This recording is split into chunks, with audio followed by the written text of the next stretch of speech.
Friends, welcome to the Sartaj academy. तो आइए आज देखते हैं एडोटिया एप्लीकेशन के द्वारा बिहार शिक्षक भर्ती के लिए निकाला गया ये 5 ऑप्शन वाला प्रैक्टिस सेट है जो बीपीएससी के नए मॉडल प्रश्न पत्र पे ये आधारित है।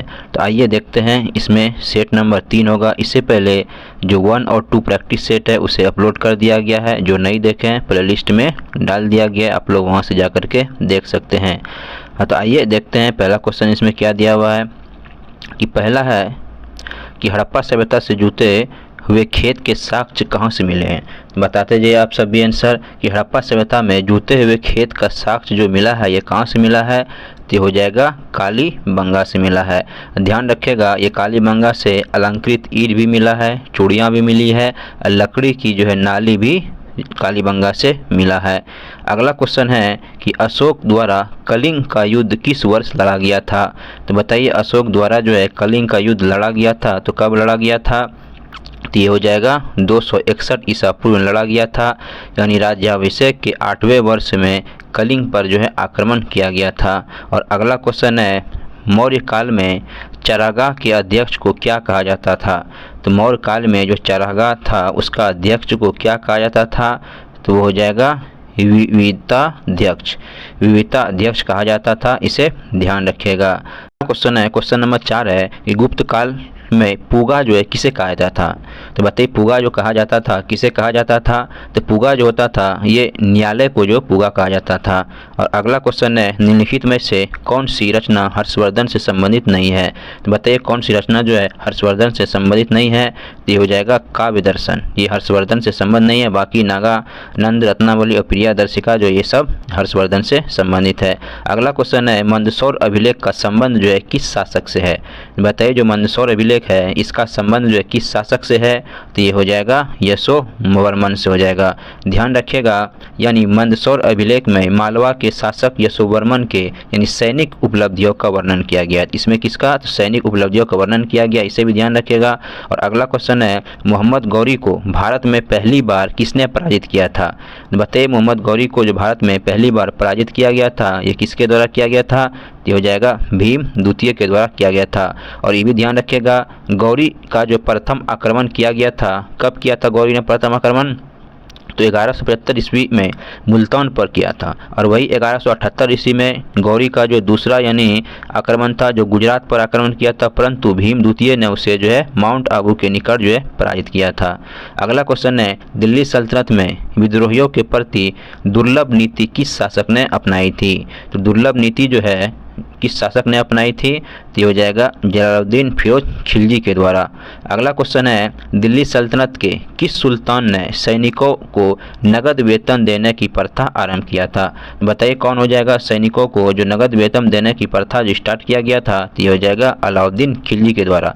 इसी के द्वारा जो है घोड़ा दागने की प्रथा भी स्टार्ट किया गया था। और अगला क्वेश्चन है क्वेश्चन नंबर 10 है कि अद्वैतवाद मत को प्रतिपादक यानी कौन थे। तो अद्वैतवाद मत को यानी प्रतिपादक कहेगा तो कौन हो जाएगा। तो इसका प्रतिपादक शंकराचार्य के द्वारा किया गया था। और अगला क्वेश्चन है निम्नलिखित में से किस मुगल बादशाह ने न्याय की प्रसिद्ध यानी जंजीर लगवाई थी। तो न्याय की प्रसिद्ध जो जंजीर लगवाई थी ये किसके द्वारा लगवाया गया था। तो ये हो जाएगा जहांगीर के द्वारा लगवाया गया था, ध्यान रखिएगा। और अगला क्वेश्चन है निम्नलिखित में से किसने दारा सिकों को लघु अकबर कहा था। तो दारा सिकों को जो लघु अकबर कहा था किसके द्वारा कहा गया था।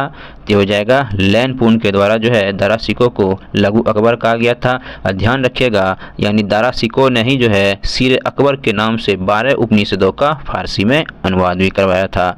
अगला क्वेश्चन है कि सिख गुरु ने सिखों को एक सैनिक संप्रदाय के रूप में जो है परिवर्तित किया था। तो कौन सा सिख गुरु हो जाएगा। तो वो सिख गुरु यानी छठे यानी सिख गुरु थे यानी हर गोविंद। तो ध्यान रखिएगा इसने जो है यानी सैनिक जो है संप्रदाय के रूप में परिवर्तित किया। और अगला क्वेश्चन है विजयनगर के किस शासक के काल में अब्दुल रज्जाक ने विजयनगर की यात्रा की थी। तो बताइए विजयनगर के किस शासक के काल में अब्दुल रज्जाक ने जो है विजयनगर की यात्रा की थी। तो हो जाएगा देवराय द्वितीय के समय में जो है अब्दुल रज्जाक विजयनगर आए थे। और ध्यान रखिएगा देवराय प्रथम के समय में जो है निकोलस कांटी जो है यानी ये आए थे। अगला क्वेश्चन है वांडीवास का युद्ध जो हुआ था।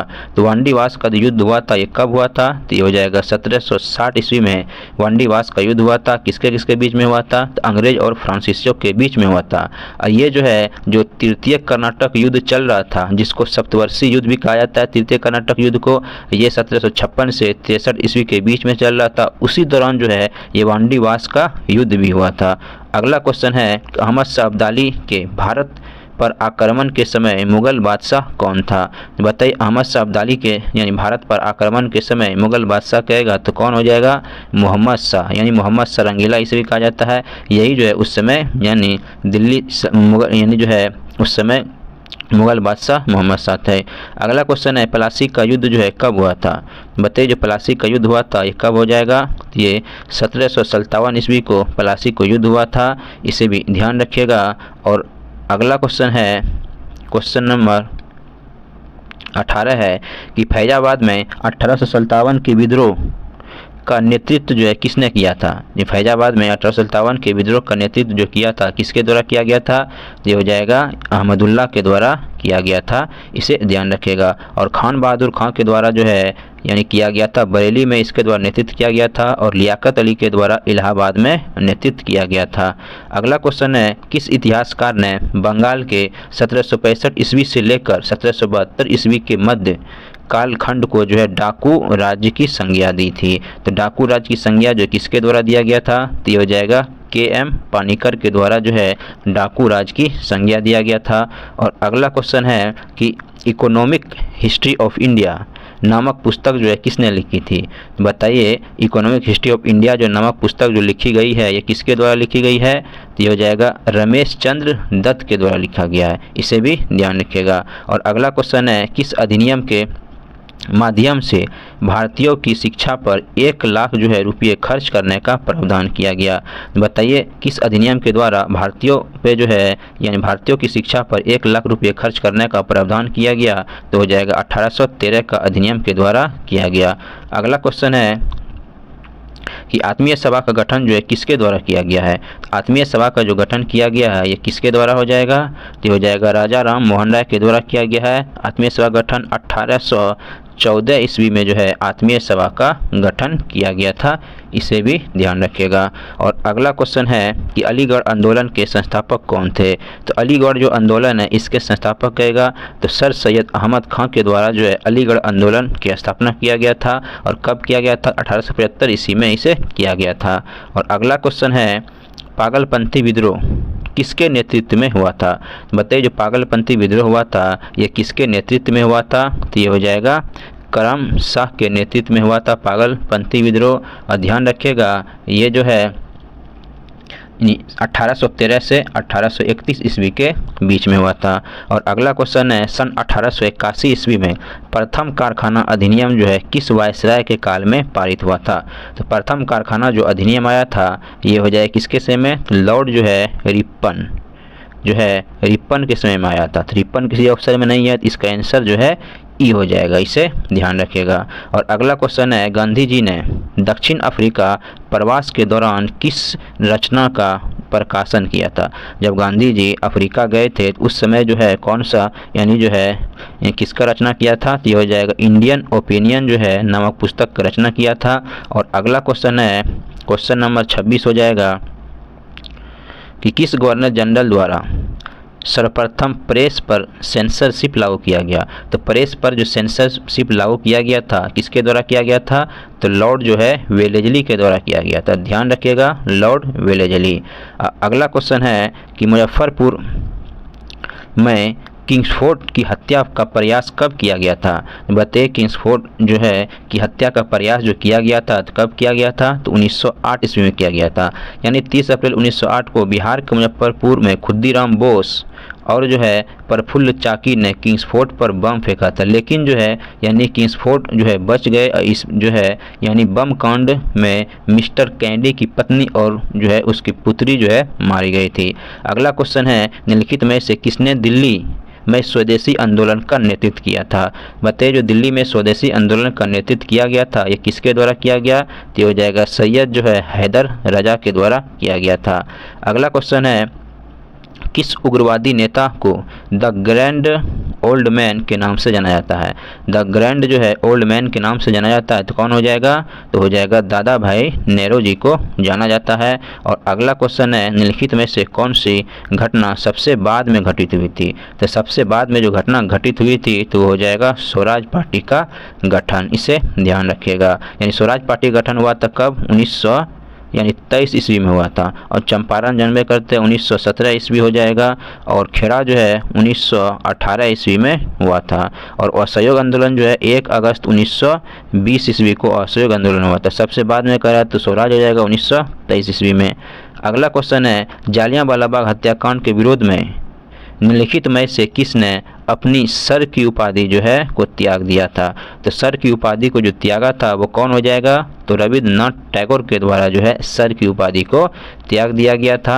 और अगला क्वेश्चन है महात्मा गांधी द्वारा चलाया गया प्रथम जन आंदोलन कौन सा था। बताइए गांधी जी के द्वारा चलाया गया प्रथम जो जन आंदोलन था वो कौन सा हो जाएगा, तो हो जाएगा यानी असहयोग आंदोलन जो था, यानी जो कि ये प्रथम जो है जन आंदोलन था। अगला क्वेश्चन है निम्न में से जो है किसके सुझाव पर भारतीयों को साइमन कमीशन से बाहर रखा गया था।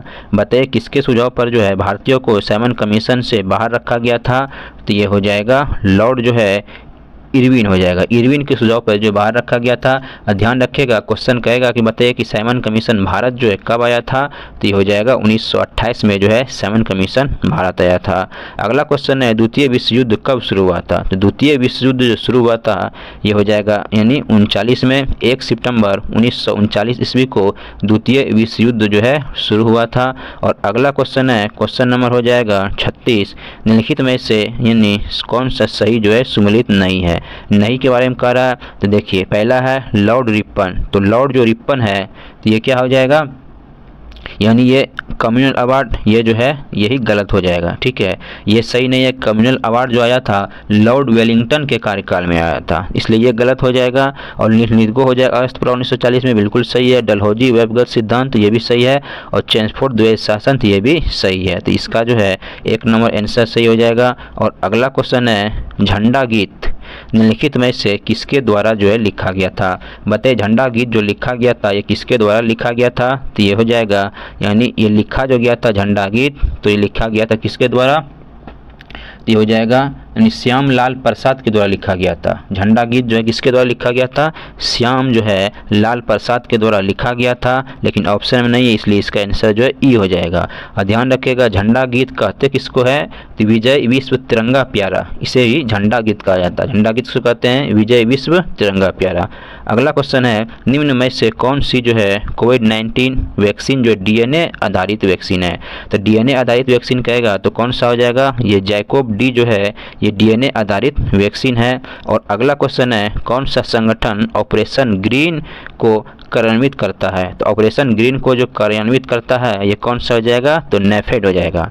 ध्यान रखिएगा कौन सा हो जाएगा, नेफेड हो जाएगा। और अगला क्वेश्चन है आर्थिक सर्वेक्षण किसके द्वारा जो है प्रकाशित होता है। तो बताइए जो आर्थिक सर्वेक्षण प्रकाशित होता है किसके द्वारा होता है, तो ये हो जाएगा वित्त मंत्रालय के द्वारा आर्थिक सर्वेक्षण जो है प्रकाशित किया जाता है।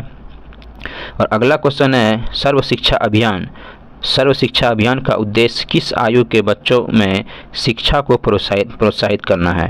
तो ये हो जाएगा 6 से 14 वर्ष की बच्चों में हो जाएगा। ये भी ध्यान रखिएगा सर्व शिक्षा जो अभियान जो है ये लाया गया था, कब लाया गया था, तो ये 2000 जो है 1 में जो है यानी ये जो है इसकी शुरुआत की गई थी। और अगला क्वेश्चन है कि वह उद्योग जो खनिजों का उपयोग कच्चे माल के तौर पर करते हैं, तो वह उद्योग जो खनिजों का उपयोग जो है कच्चे माल के तौर पर करते हैं कहलाते हैं। तो क्या हो जाएगा, यानी खनिज जो है आधारित वो उद्योग हो जाएगा, इसे भी ध्यान रखना है। अगला क्वेश्चन है निम्नलिखित यानी कंद फसलों में से जो है किसे गरीब का मित्र कहा जाता है। बताइए किस फसलों को जो है गरीब का मित्र कहा जाता है, तो ये हो जाएगा आलू को जो है गरीबों का मित्र कहा जाता है। और अगला क्वेश्चन है भारतीय मौसम संस्थान कहाँ स्थित है? तो भारतीय मौसम जो विज्ञान संस्थान है ये कहाँ पे हो जाएगा? तो ये नई दिल्ली में हो जाएगा, ध्यान रखिएगा। और वही कहेगा गांधीनगर में क्या है? तो गांधीनगर में है प्लाज्मा अनुसंधान संस्थान। कहाँ पे है? गांधीनगर में है। वही कहेगा कोलकाता में क्या है? तो कोलकाता में केंद्रीय कांच तथा मृत्तिका अनुसंधान संस्थान जो है कोलकाता में है। और अगला क्वेश्चन है क्वेश्चन नंबर 45 होगा कि दक्षिण एशियाई क्षेत्र संगठन जिसको हम लोग सार्क कहते हैं, सार्क का स्थापना यानी कब हुआ था? बताइए। जो सार्क है इसकी स्थापना कब हुआ? तो इसकी स्थापना 1985 ईस्वी में हुआ। और इसका कहेगा हेडक्वार्टर कहाँ है, मुख्यालय कहाँ है? इसका मुख्यालय कहेगा तो कहाँ हो जाएगा? काठमांडू यानी नेपाल में इसका मुख्यालय है। और ध्यान रखिएगा सार्क में देशों की संख्या कितना है? तो 8 गो जो इसमें देश है। कौन कौन देश है? तो गिनिए। इसमें हो जाएगा भारत है, पाकिस्तान है, बांग्लादेश है, नेपाल है, भूटान है, श्रीलंका, मालदीव और अफगानिस्तान। ये 8 देश जो है इन सार्क में पड़ता है। अगला क्वेश्चन है निम्नलिखित में से कौन जो है सही सम्मिलित नहीं है? इनमें बताना है कौन जो है सही सम्मिलित नहीं है। पहला है मैकमोहन रेखा, भारत और चीन के बीच में है, बिल्कुल ये सही है। दूसरा है मैनर हिम रेखा, ये हो जाएगा यानी रूस और फिनलैंड के बीच में मैनर हिम रेखा है, तो ये भी क्या हो जाएगा? सही है। और हिडनबर्ग रेखा है, ये जर्मनी और पोलैंड के बीच में, तो ये भी जो है सही हो जाएगा। और चौथा है मैगिनॉट रेखा, ये जर्मनी और स्पेन दिया हुआ, तो ये गलत हो जाएगा। जर्मनी और जो है फ्रांस के बीच में होता है। ये मैगिनॉट रेखा किसके बीच में हो जाएगा? यानी ये हो जाएगा मैगिनॉट रेखा जर्मनी और जो है फ्रांस के बीच में हो जाएगा, इसलिए इसका आंसर डी हो जाएगा। अगला क्वेश्चन है यानी इंदिरा गांधी परमाणु अनुसंधान केंद्र कहाँ है? बताइए। इंदिरा गांधी परमाणु अनुसंधान जो केंद्र है ये कहाँ पे हो जाएगा? ये केंद्र जो है तमिलनाडु में है। तमिलनाडु किसी ऑप्शन में नहीं है, इसका आंसर जो है ई हो जाएगा। और अगला क्वेश्चन है अंडमान एवं निकोबार द्वीप समूह, अंडमान निकोबार द्वीप समूह के कितने जो द्वीपों का नाम जो है परमवीर चक्र विजेताओं के नाम पे रखा गया है? बताइए कितना हो जाएगा? तो जो 21 है, 21 जो है परमवीर यानी जो है चक्र विजेताओं के नाम पे रखा गया है। और ध्यान रखिएगा सुभाष चंद्र जो है बोस की जयंती जो है मनाया जाता है। कब मनाया जाता है? तो 23 जनवरी को जो है इसकी जयंती मनाई जाती है। और इसी जयंती को यानी पराक्रम दिवस उसी को जो है पराक्रम दिवस भी कहा जाता है 23 जनवरी को। अगला क्वेश्चन है दुनिया की पहली तरल हाइड्रोजन संचालित जो है नौका का जो है नाम क्या है? बताइए। दुनिया का जो है यानी दुनिया की पहली तरल हाइड्रोजन संचालित नौका का नाम कहेगा तो क्या हो जाएगा? यानी MF जो है यानी हाइड्रा हो जाएगा। इसे ध्यान रखिएगा, MF हाइड्रा हो जाएगा। और अगला क्वेश्चन है भारतीय अंतरिक्ष अनुसंधान संस्थान इसरो ने अपने 12 वर्ष पुराने उपग्रह जिसका नाम है मेगाट्रोपिक्स को जो है किस महासागर में गिराया है? तो मेगाट्रोपिक्स जो गिराया है इसे जो प्रशांत महासागर में गिराया है, इसे ध्यान रखिएगा। और अगला क्वेश्चन है यानी सितविनी राबुका, ये सितविनी राबुका जो है किस देश के नए प्रधानमंत्री बने हैं? तो सितविनी जो राबुका प्रधानमंत्री बने हैं तो ये हो जाएगा फिजी के जो है नए प्रधानमंत्री बने हैं। अगला क्वेश्चन है ऑस्ट्रेलिया ओपन 2023 के विजेता कौन है? तो ऑस्ट्रेलिया ओपन 2023 का विजेता कहेगा तो कौन हो जाएगा? इसका विजेता जो है नोवाक जोकोविच है। अगला क्वेश्चन है हाल ही में किस भारतीय संस्थान ने कृत्रिम हृदय तैयार करने में सफलता हासिल की है? बताइए कौन जो है कृत्रिम हृदय जो तैयार करने में सफलता हासिल किया है? तो ये हो जाएगा कौन? तो IIT जो है कानपुर के द्वारा किया गया है। और ध्यान रखिएगा IIT मद्रास के द्वारा जो है क्या किया गया है? तो IIT मद्रास के द्वारा दूध में मिलावट का पता लगाने के लिए पॉकेट फ्रेंडली डिवाइस विकसित किया गया है। क्या किया गया है? पॉकेट फ्रेंडली जो है डिवाइस विकसित किया गया है IIT मद्रास के द्वारा और IIT कानपुर के द्वारा कृत्रिम हृदय तैयार करने में सफलता हासिल की है। और अगला क्वेश्चन है क्वेश्चन नंबर 54 हो जाएगा कि किस वर्ष तक जो है भारत ऊर्जा स्वतंत्रता प्राप्त करने का लक्ष्य निर्धारित किया है? तो ऊर्जा स्वतंत्रता प्राप्त करने का लक्ष्य जो है भारत 2000 यानी 47 तक जो है प्राप्त कर लेगा। और अगला क्वेश्चन है कि मृदुत्तक एक प्रकार है, तो मृदुत्तक जो है एक प्रकार है, किस प्रकार के उत्तक है? तो ये जो है सरल उत्तक हो जाएगा। ध्यान रखिएगा मृदुत्तक जो सरल उत्तक हो जाएगा। और अगला क्वेश्चन है निम्नलिखित कथनों पर विचार करना है। पहला है कि कवक जो है में क्लोरोफिल का अभाव होता है, बिल्कुल क्या हो जाएगा, सही हो जाएगा, कवक में जो है क्लोरोफिल का अभाव होता है। और दूसरा ऑप्शन है ये जो है मशरूम यानी ब्रायोफाइटा के अंतर्गत आता है, तो ये गलत हो जाएगा, ब्रायोफाइटा के अंतर्गत नहीं आता, ये जो फंजाई जगत के अंतर्गत आता है। और तीसरा है कि शैवाल समनीय पौधा है, तो ये भी गलत हो जाएगा। और चौथा है थैलोफाइटा वर्ग के पौधे का शरीर जो है जड़, तना एवं पत्तियों में विभेद नहीं रहता है, तो ये सही हो जाएगा। इसका एक और जो है 4 जो आंसर सही है, तो किस ऑप्शन में है, ऑप्शन नंबर बी है, तो यही इसका आंसर हो जाएगा। अगला क्वेश्चन है क्वेश्चन नंबर 57 है कि संक्रमित जो है पेयजल से फैलने वाला रोग है। तो संक्रमित पेयजल से फैलने वाला रोग कहेगा तो कौन सा हो जाएगा, तो हेपेटाइटिस जो है यानी रोग हो जाएगा। ध्यान रखिएगा हेपेटाइटिस जो है वायरस से होने वाला ये यानी बीमारी है। अगला क्वेश्चन है दुधारू पशुओं का रोग एंथ्रेक्स जो है होता है, किससे होता है एंथ्रेक्स, तो एंथ्रेक्स जो है यानी बैक्टीरिया से एंथ्रेक्स होता है, इसे ध्यान रखिएगा। और अगला क्वेश्चन है ये रसांकुर पाया जाता है, तो रसांकुर जो है किसमें पाया जाता है, तो रसांकुर जो पाया जाता है तो ये हो जाएगा छोटी आंत में रसांकुर पाया जाता है। ध्यान रखिएगा छोटी आंत जो है ये जो है 3 भाग इसमें होता है, एक हो जाए ग्राहनी, जेजुनम और इलियम होता है। और ये भी ध्यान रखिएगा यानी छोटी आंत जो है आहार नाल का सबसे जो है लंबा भाग होता है।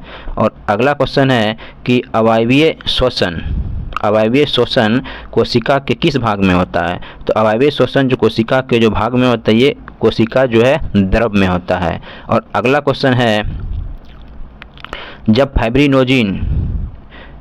फाइब्रिनोजिन प्लाज्मा से जो है अलग हो जाता है तो फाइब्रिनोजिन रहित जो है प्लाज्मा को कहा जाता है। क्या कहा जाता है, जिसमें जो है प्लाज्मा यानी फाइब्रिनोजिन नहीं रहेगा तो वो क्या हो जाएगा, वो जो है सीरम बन जाता है। और अगला है कि एस्ट्रोजन स्रावित होता है, तो एस्ट्रोजन जो स्रावित होता है ये कहाँ से स्रावित होता है, तो ये जो हो जाएगा यानी ये अंडाशय से स्रावित होता है, यानी एस्ट्रोजन अंडाशय से एस्ट्रोजन और प्रोजेस्टेरोन हार्मोन स्रावित होता है। तो अंडाशय जो है किसी ऑप्शन में नहीं है, इसका आंसर जो है यानी ई हो जाएगा।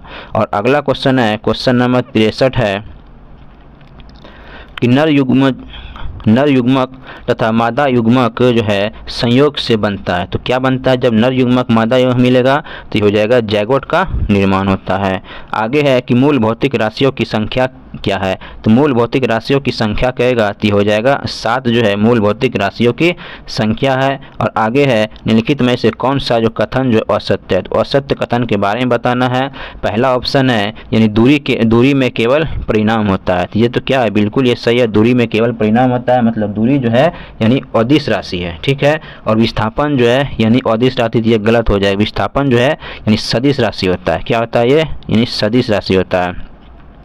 और अगला है विस्थापन की दर को त्वरण कहते हैं, ये तो सही है। और समय एक सदिश राशि है, गलत है, समय भी क्या हो जाएगी अदिश राशि है, इसलिए ये और ये गलत है, इसका आंसर जो है यानी उपयुक्त में से एक से अधिक क्या हो जाएगा, गलत हो जाएगा। और अगला क्वेश्चन है यदि किसी वस्तु में बल लगाने से उसमें कोई जो त्वरण उत्पन्न नहीं होता है तो उस बल को कहते हैं, क्या कहते हैं, तो हो जाएगा कौन सा बल हो जाएगा, तो वो बल हो जाएगा यानी संतुलित बल हो जाएगा। ध्यान रखें कोई जो है त्वरण उत्पन्न नहीं हुआ तो वो संतुलित बल हो जाएगा। और अगला क्वेश्चन है यदि कोई वस्तु किसी द्रव में डुबाया जाता है, मतलब द्रव में डूब जाता है, तो निम्न में से कौन सा जो कथन सत्य होगा, मतलब कोई वस्तु है जो द्रव में डूब जाता है तो निम्न में से कौन सा कथन सही होगा, तो वो हो जाएगा वस्तु का भार जो उत्प्लावक बल से अधिक होगा तभी तो वो पानी में डूब जाएगा। और अगला क्वेश्चन है पूर्ण आंतरिक परावर्तन की घटना जो तब संभव होती है जब प्रकाश जो है किधर से किधर जाएगी, प्रकाश जो है सघन माध्यम से विरल माध्यम की ओर जब जाती है तब उसमें क्या हो जाएगा, पूर्ण आंतरिक परावर्तन होता है। अगला क्वेश्चन है श्वेत प्रकाश जब एक प्रिज्म से होकर गुजरती है तो वर्ण रंग सबसे जो है कम विचलित होता है, तो वह है, तो कौन सा रंग सबसे कम विचलित होता है, तो ये लाल रंग जो होता है सबसे कम विचलित होगा। और अगला क्वेश्चन है चालक की लंबाई बढ़ाने पर प्रतिरोध में क्या प्रभाव पड़ेगा, जब चालक की लंबाई को बढ़ा देंगे तो प्रतिरोध में क्या प्रभाव पड़ेगा, तो देखिए इसका फार्मूला होता है प्रतिरोध बराबर रो L/A होता है। अगर लंबाई बढ़ेंगे तो प्रतिरोध बढ़ेगा, एरिया बढ़ाएंगे तो प्रतिरोध घटेगा, इसका आंसर हो जाएगा यानी क्या होगा, बढ़ेगा, यानी ए नंबर सही है। अगला क्वेश्चन है बॉयल्स तथा चार्ल्स, अरे यार ये जो है बॉयल्स तथा चार्ल्स के नियम को सम्मिलित रूप से क्या कहा जाता है? बताइए, बॉयल्स तथा चार्ल्स के जो है नियम को सम्मिलित रूप से कहा जाता है गैसीय जो है समीकरण कहा जाता है। अगला क्वेश्चन है, क्वेश्चन नंबर हो जाएगा 72 है कि समुद्र के यानी जल से नमक को किस विधि द्वारा निकाला जाता है? तो समुद्र से जो समुद्र के जल से जब नमक निकाला जाता है तो हो जाएगा वाष्पीकरण के द्वारा निकाला जाता है। और अगला है एक्वारेजिया, जो एक्वारेजिया में हाइड्रोक्लोरिक अम्ल यानी जो है HCl और नाइट्रिक अम्ल HNO3 का जो अनुपात क्या होता है? इसका अनुपात जो है 3:1 हो जाएगा। ध्यान रखिएगा, यही एक्वारेजिया है जिसमें सोना, चांदी, प्लेटिनम इस सबको गलाया जाता है। अगला क्वेश्चन है, विद्युत का सुचालक यानी अधातु कौन है? तो विद्युत का सुचालक अधातु है, पर विद्युत का क्या होता है? वो सुचालक है। तो ग्रेफाइट क्या हो जाएगा? अधातु है और ये विद्युत का सुचालक है। अगला क्वेश्चन है, एक द्रव अधातु है, एक जो है द्रव अधातु कहेगा तो कौन सा हो जाएगा? ये ब्रोमीन जो है एक क्या हो जाएगा? यानी द्रव जो है अधातु हो जाएगा। अगला क्वेश्चन है कि पिच ब्लेंड, बताना कि पिच ब्लेंड जो निम्न में से किस धातु का अयस्क है?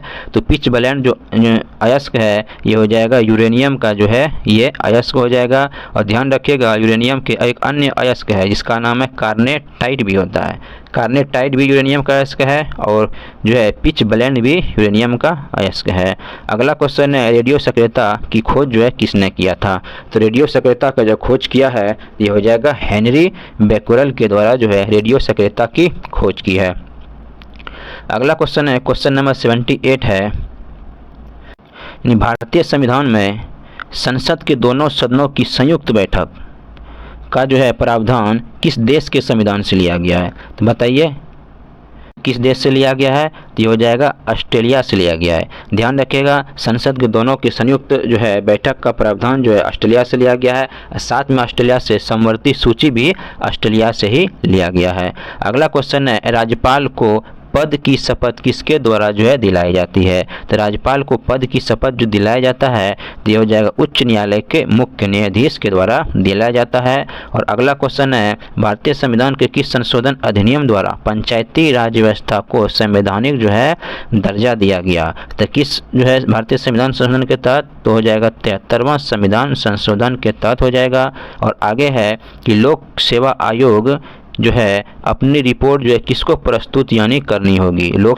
है संघ लोक सेवा आयोग की रिपोर्ट जो है किसको प्रस्तुत करनी होती है? ये हो जाएगा राष्ट्रपति को जो है अपनी रिपोर्ट जो है देना होता है।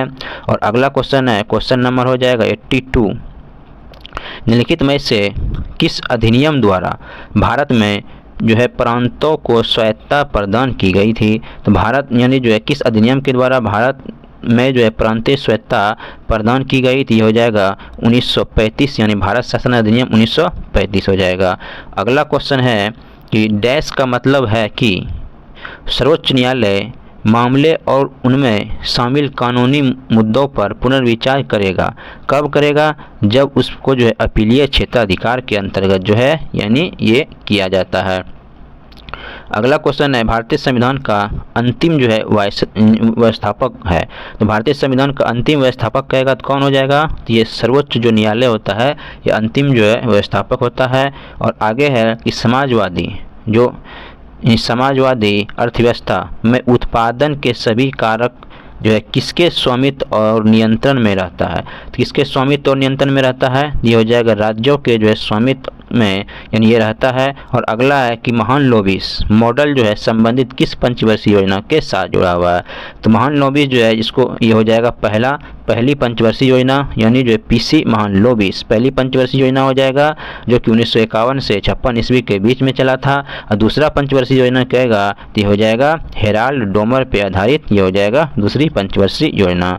अगला क्वेश्चन है, जनगणना 2011 के अनुसार भारत में सर्वाधिक ग्रामीण जनसंख्या जो है किस राज्य में है? तो सर्वाधिक ग्रामीण जनसंख्या कहेगा तो हिमाचल प्रदेश में। हिमाचल प्रदेश में 90% के पास हो जाए, इसलिए इसका आंसर जो है ई हो जाएगा। अगला क्वेश्चन है, बिहार बजट 2023-24 के अनुसार बिहार का विकास दर कितना रहने का अनुमान है? तो बिहार का जो विकास दर रहने का अनुमान है ये 15.24% जो है रहने का अनुमान है। अगला क्वेश्चन है, प्रति हेक्टेयर उत्पादन की दृष्टि से सबसे जो है अधिक यानी चावल का उत्पादन किस राज्य में होता है? तो प्रति हेक्टेयर की दृष्टि से सबसे अधिक चावल का उत्पादन जो होता है तो ये यानी पंजाब में हो जाएगा। ध्यान रखें, कहाँ? पंजाब हो जाएगा। और अगला क्वेश्चन है, क्वेश्चन नंबर हो जाएगा 90। इसमें मिलान करना है कि जिम कॉर्बेट राष्ट्रीय जो है उद्यान कहाँ है? तो जिम कॉर्बेट कहाँ हो जाएगा? ये उत्तराखंड में हो जाएगा।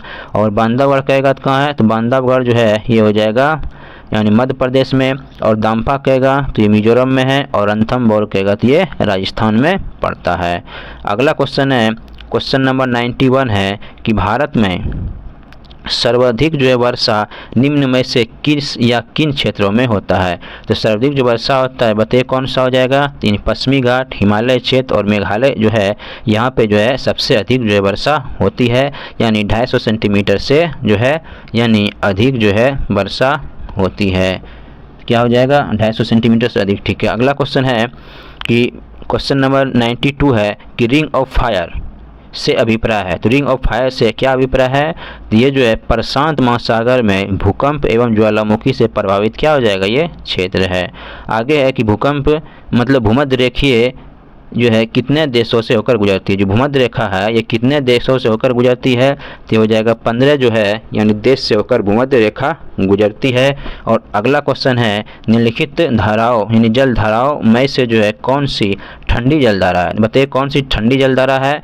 तो ये हो जाएगा यानी उपयुक्त में से एक से अधिक, यानी फॉकलैंड की जलधारा, लेब्राडोर की जलधारा और बेंगुला की जलधारा और कैलिफोर्निया की जलधारा, ये सब जो है ठंडी जलधारा है। इसलिए इसका आंसर उपयुक्त में से एक से अधिक हो जाएगा। अगला क्वेश्चन है, निम्नलिखित में से कौन सा देश कैलिफोर्निया यानी कैस्पियन सागर से सीमा नहीं लगता है? तो कौन सा देश है जिसका सीमा जो है कैस्पियन सागर से नहीं यानी टच होता है? तो ये हो जाएगा इराक हो जाएगा। बाकी अजरबैजान, ईरान और कजाकिस्तान इन सब का सीमा जो है कैस्पियन सागर से लगता है, लेकिन इराक का सीमा जो है कैस्पियन सागर से नहीं लगता है। अगला क्वेश्चन है, निम्न में से किस जिला की सीमा रेखा की लंबाई पश्चिम बंगाल से सबसे कम स्पर्श करती है? तो पश्चिम बंगाल से सबसे कम स्पर्श करती है तो बिहार का कौन सा जिला है? तो वो हो जाएगा पूर्णिया। पूर्णिया जो है सबसे कम जो है पश्चिम बंगाल से टच करता है। और अगला है, निम्नलिखित में से किस राज्य में सर्वाधिक जो है पायराइट्स पाए जाते हैं? तो सर्वाधिक जो पायराइट्स पाया जाता है ये बिहार में जो है सर्वाधिक पायराइट्स पाया जाता है। ध्यान रखिएगा, यानी पायराइट्स एक खनिज है जिसमें लौह और गंधक का जो है यानी यौगिक पाया जाता है। अगला क्वेश्चन है, क्वेश्चन नंबर हो जाएगा 98 कि 2011 की जनगणना के अनुसार बिहार में सर्वाधिक लिंगानुपात किस जिले में है? तो सर्वाधिक कहेगा लिंगानुपात किस जिले में है? तो ये हो जाएगा गोपालगंज। यहाँ पे 10 जो है 21 यानी लिंगानुपात यहाँ का है। वही कहेगा बिहार में सबसे कम लिंगानुपात कहाँ है? तो ये हो जाएगा मुंगेर में हो जाएगा। कहाँ हो जाएगा? मुंगेर में हो जाएगा। यानी यहाँ पे है मात्र 800 जो है यानी 876 हो जाएगा मुंगेर में लिंगानुपात। अगला क्वेश्चन है, भारत का सबसे लंबा राष्ट्रीय राजमार्ग है। तो भारत का सबसे लंबा राष्ट्रीय राजमार्ग यानी राष्ट्रीय जलमार्ग, तो राष्ट्रीय जलमार्ग हो जाएगा यानी जो है NW1 यानी NW जो है नेशनल वाटरवे 1 जो है ये हो जाएगा गंगा नदी पे है। इसकी लंबाई है 1600 जो है 20 किलोमीटर इसकी लंबाई है, इसे भी ध्यान रखिएगा। और अगला क्वेश्चन है, शून्य रेखा जो कहलाती है। तो शून्य रेखा जो कहलाती है ये कहाँ पे है? ये हो जाएगा त्रिपुरा और बांग्लादेश के बीच में ये शून्य रेखा है। तो आप सब जो है यही 100 क्वेश्चन था जीके जीएस का। तो आप सब बताइएगा कैसा लगा, अपना कमेंट करके जरूर बताइएगा कि कितना जो स्कोर आप सबका आ रहा है, क्योंकि ये जो सेट है यानी ये जो है रिवीजन सेट के तौर पे जो है चल रहा है। तो आप सब बताइएगा, साथ में इस जो है वीडियो को जितना हो सके शेयर जरूर कर दीजिएगा। Thank you.